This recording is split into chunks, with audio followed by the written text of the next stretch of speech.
Hi everyone, it's BDevine here and welcome to another messages from your animal spirit guides little guidance pack. And interestingly enough, I have to keep doing these because these are really helping not only myself but I'm sure a lot of people. But this morning the first thing that happened to me when I opened my eyes, so I looked out my bedroom window and I saw, and I'm not joking, I saw the biggest looking, it was like a pigeon, that was the shape of it, but it was really big and grey, and it had a completely black face, and it just pulled up, outside my window there's like a log, and it was an old tree that died, but we keep it there because usually the kookaburra visits.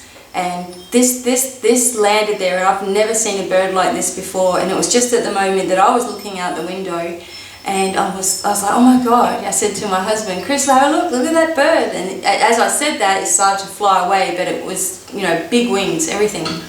So it was to me it was a black-faced type of hawk, and that's funny because one of my animal totems is the hawk, so it was a little bit interesting. So I thought I would share that. And so when I saw the card sitting there, I thought, why not? We'll do another one. So make sure you write to me or make comments down below about any experiences that you've had with different animals showing up, and it may be even being in your dreams, and we'll see if we can work these out for you. Okay, so what I will do is, as always, close my eyes and ask for a message for everybody. Remember that you don't have just one animal guide or animal totem or power animal. We've got many. There are those that are constant in our life, but there are those that just come through, as we need them as well, and learn a lesson from them. So here we go. I'll close my eyes and let's go.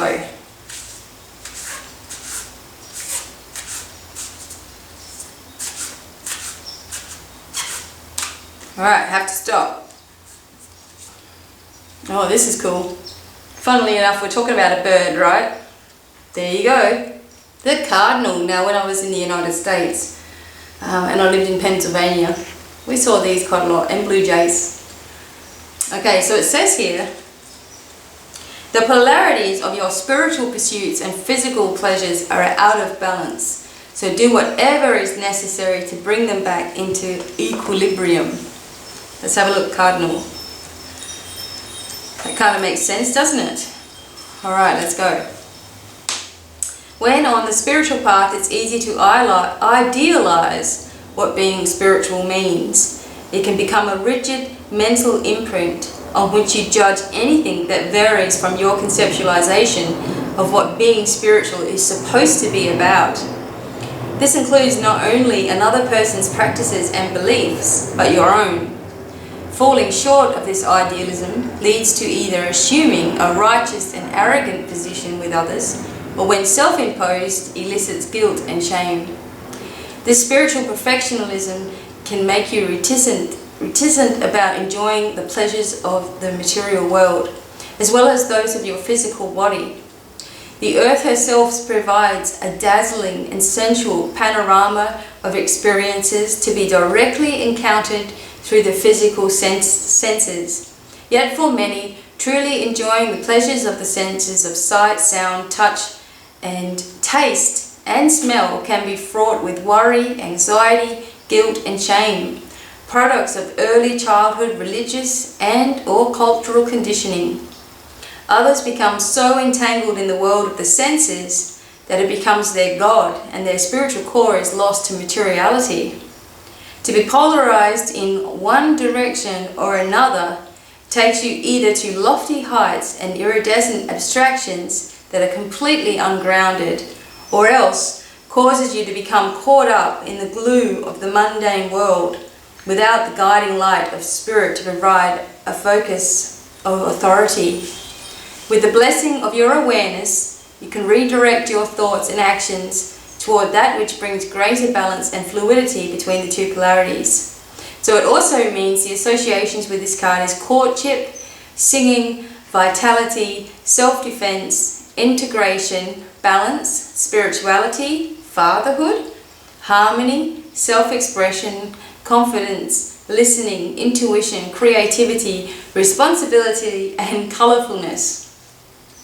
Now, it's very interesting, actually, this card coming up, because too many times we can focus on, being spiritual, meaning that you have to be perfect or something like that. And it just, obviously does not mean that. And I think that, as it explains here, we've been conditioned, there's right and there's wrong. We've been conditioned that all throughout our life. And I know myself, being raised a Baptist and always having to refer to the Bible and, going to church and all those sorts of things, I was had a very narrow view of what I was supposed to be doing. Narrow is the way, my dad used to say. And, it just means that you can't differ from anything, because that would mean that you're bad. You had to follow this particular set of rules. And I think that what's happening, with spirituality is that even in what is called the New Age spirituality and all that sort of thing, there are people that are picking on other people and saying, you can't do that. For example, if you're not a vegetarian, then you're not going to go and ascend with everybody else. And that is just really keeping yourself in 3D and picking on people and judging people. So that's not really helping it at all. And, I am a vegetarian myself, but I don't see myself as any better than anybody else. So with spirituality, it's meant to be an individual process, an individual thing for yourself. You don't have to listen to what I'm saying. You don't have to listen to what anybody says. That's just their beliefs on things. With religion and all that sort of thing, you may have broken away from it yourself because you could see the rigidity of everything. And, I also felt that, for example, there was one standard in religion, well, in my experience, okay, I'm not picking on all religion here, but in my experience, there was this one way and that had to be right, but there was other ways for people who were higher up, or people who were older than you. They were allowed to do their own thing, but you had to do this. And I don't want that in my life anymore. And I didn't want that when I started Divine Miracles. It is for everybody to experience and, live and do what you want to do and what brings you happiness. It doesn't always have to be something that you agree with, but it's there anyway. And with spirituality, and you've got to work out if you are starting to become rigid, if you are starting to become, misunderstanding other people and starting to get angry about what they're saying. And the idea is none of that matters. You are walking your spiritual journey and it means to you what it means to you. It doesn't mean that other people are going to perish because they don't believe exactly the way that you do. It doesn't mean that other people are going to be lifted into greatness because they believe what they believe either. It is just all an individual thing, and it is all, there is no real right and real wrong. I just feel that the only thing that could be wrong about any type of spirituality is when judgment starts to come out and people start to feel that they're better than everybody else. And there are some things that, if you're giving advice, for example, you may pick up on something that someone is going wrong or someone's going wrong in their life. But ultimately, it is up to them to make that decision anyway. It's up to them to see where they feel they may be going wrong. And, you can't hold any sort of judgment or thoughts in that regard anyway. So we need to find this balance between the mundane world and the jobs that we have to do and all of that sort of thing, and our spirituality, and try to combine it, so that you are always the same person, you're always living the same life, no matter what's going on around you.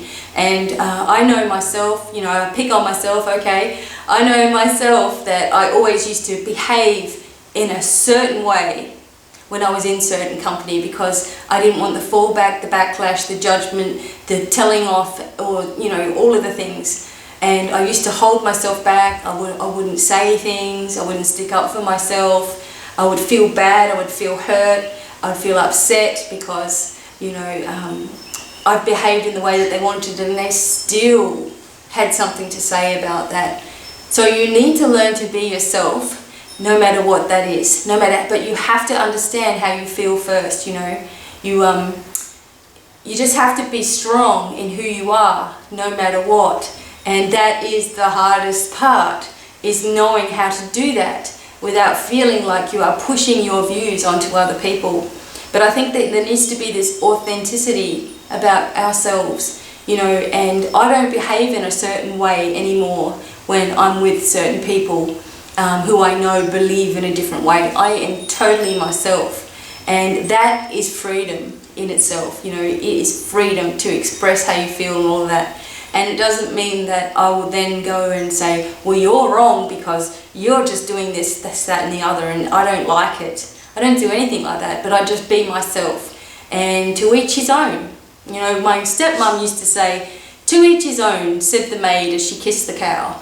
So that meant, you know, really, other people have got their other views about things, and it's their own path. We can't judge the path. We just walk the path, and it's what we want to do. And you know, it doesn't matter as long as you're not hurting anybody or upsetting anybody. It really doesn't matter what you believe in. You know, if you start casting, you know, insults at other people, then really you're only bringing back negativity towards yourself anyway. So it's better to just let people think what they're going to think, no matter what it is, no matter what they're doing, no matter what they believe, and you totally own it, what you believe. You know, own it, be it, live it, you know, be what you are, live it, and you know, allow yourself to, you know, sometimes you're going to get upset, but stand tall and be an individual. That is the most important message that I feel is coming from this card today. And don't bow down to things that you don't believe in, but at the same time don't comment on it either. Just turn your head and walk your way. Let people think whatever they want to think and say whatever they want to do, and but don't fall into that same habit of being feeling like you're above other people or judgmental. Nobody is completely perfect. You don't need to be perfect to be spiritual. You just need to be you and unique to yourself, and feel the light that is within you, and continue to just move forward and help where you can, but try not to have too much of an opinion about other people and what they're doing as well. Otherwise we're just searching for motives, you know, we're searching to reasons why someone might feel that way or this way or that way or whatever. We can't do that. Let's just be happy, you know, for people. If there's someone in your life that you feel is lost, why don't we imagine that they are saved? Why don't we imagine that there's hope for them, and see them going through a smooth, a path in their life, and try not to see the drama around them, but let's just see them in their best light. And I think the more that people do that, the more that will ignite, you know, the light that is you, inside of you. Before you know it, you're just feeling better than ever, and it's because there's all these people who have gone, I see the great in you, I see the, you know, the spirit in you, I see the light in you, and I love you. That's a wonderful thing to have coming towards you, and also to be receiving. So I hope that made sense to you guys, and I knew there was a reason why we had to do this card reading today, and I'm just really enjoying it, and I hope that all of you are happy wherever you are. And I'm going to be writing some information about animals and guides, and I will probably just give it all away in a free ebook. And that's what I'm going to be doing from now on, is a lot of my articles on my website is going to be turned into an ebook that you guys can just download. So if you're not always on the internet or whatever, you can just sit and read. And someone has kindly given me the instructions to make the books, the ebooks, into Kindle, so that you can read them on the Kindle reader as well. And away we go. So thank you very much, and until the next video, it's goodbye from me. Bye everyone.